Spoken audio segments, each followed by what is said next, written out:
Every creator I've produced for made money before a single module was ever recorded, before a single lesson was built, before anything existed. And it's the reason one of those partnerships won Alex Hormozi's Skool Games, and we became one of the top 0.0001% of earners on Skool.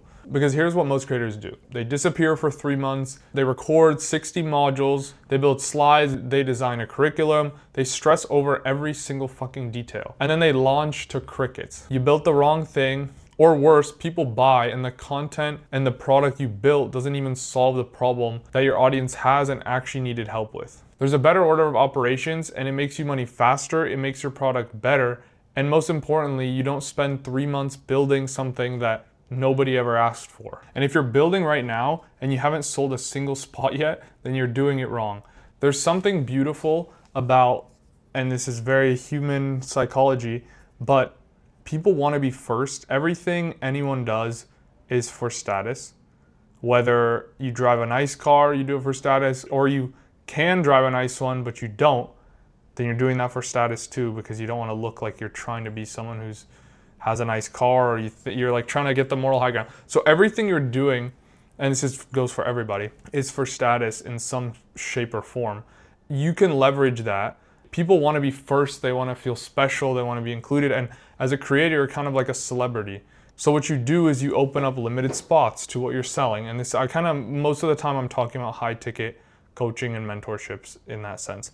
So people want to be special, so make them feel special by the way you hype up the whatever you're selling, because you sell it as beta access. They're going to be the first people in, you're going to be working with them very closely, and that in itself is value that is beyond some course.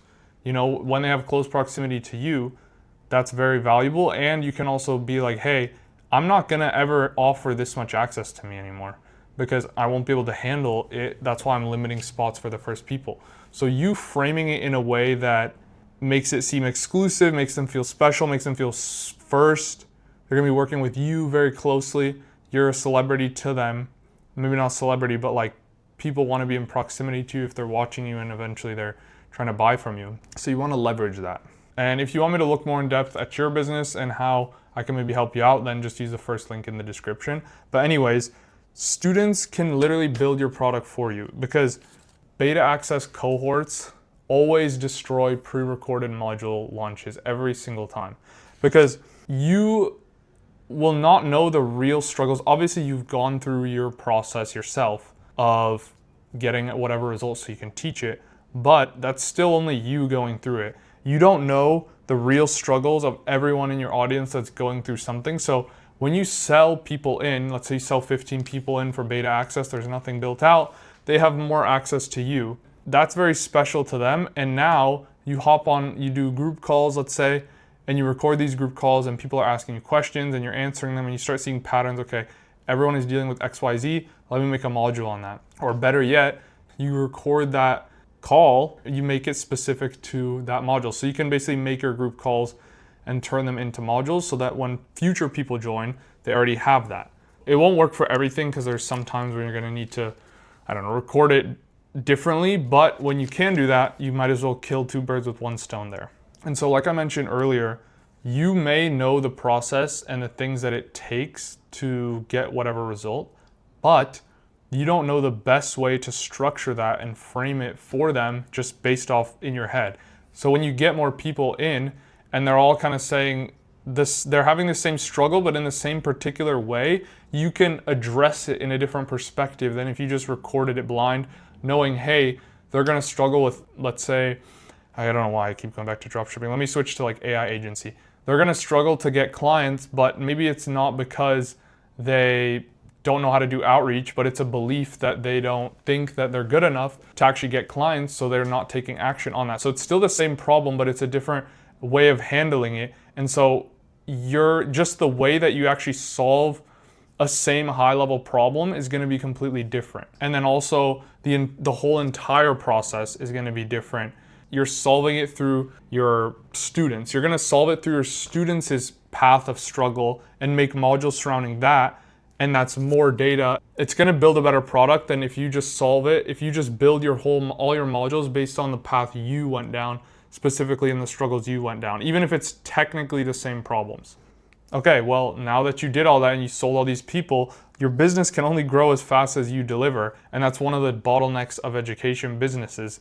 It's technically service-based, and you can't just infinitely scale it like e-com, although the growth for e-com business will always depend on how many products you can buy. It's more linear, steady growth.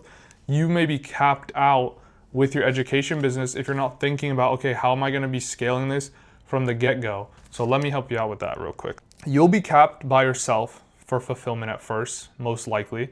Maybe you have some friends or something that can help you as coaches, but most likely than not, you'll be coaching, and that means that you'll be the bottleneck because you'll only be able to handle so many students at once.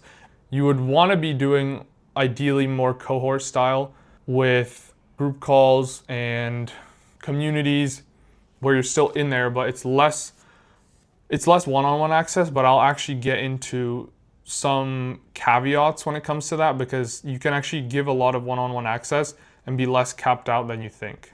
So what you'll want to do, and this goes back to product, is you need to focus on making a good product. What then happens is, actually it's not always your best students. A lot of the time it's good students and your most active students that would be the best coaches in your community. Not necessarily the very best people, but you want the people that are, yes, getting results, so they're obviously good students, but they're also extremely active within your community or group chat, whatever mentorship structure you have or however you have it structured. And so what you're gonna do is you're just gonna hire those people as coaches. It's simple. You get them results and then you turn your students into coaches. A lot of the time they'll get fulfillment out of it, especially if it's BizOp and there is, if you're doing e-com, sometimes there's some business models like YouTube automation, there's not that much fulfillment that comes from it. Yes, you make money of freedom, but a lot of people get fulfillment. That's a lot of the reason a lot of creators I talk to, and they get fulfillment out of doing this coaching because their business model itself is not necessarily that fulfilling, like doing affiliates and shit like that. Like, it's not that crazy. Long story short, turn your students into coaches, and you don't have to choose the very best ones, but I mean, you can obviously, but it's also good to choose good ones that are extremely active in your community.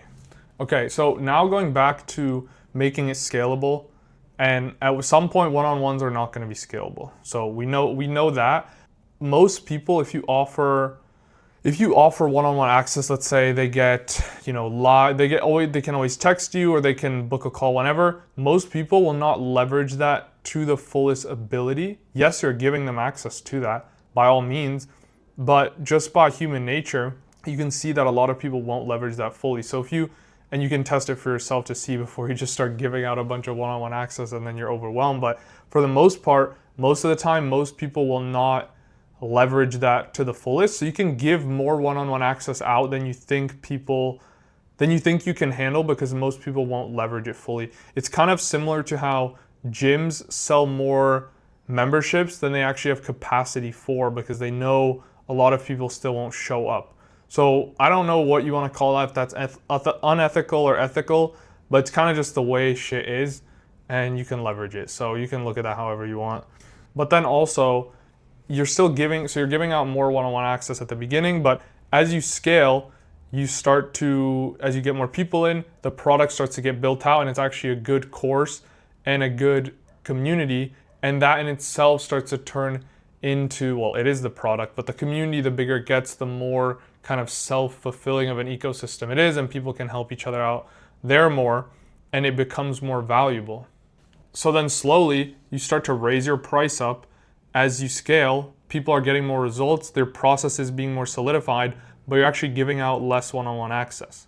And then here's a little bonus to ensure that you can still give out one-on-one access and it's still valuable, but what you can do is kind of create levels of friction that people have to go through to get that one-on-one access. Let's say they have a question and you give them, and now you're kind of at scale and you're still giving like DM access, or they can fill out some form and you'll answer the question one-on-one, whatever it may be. If you be like, hey, okay, ask the community first. If they don't know, then ask one of the coaches. If they don't know, then DM someone. And so you can kind of customize how you add these layers or go through all the modules.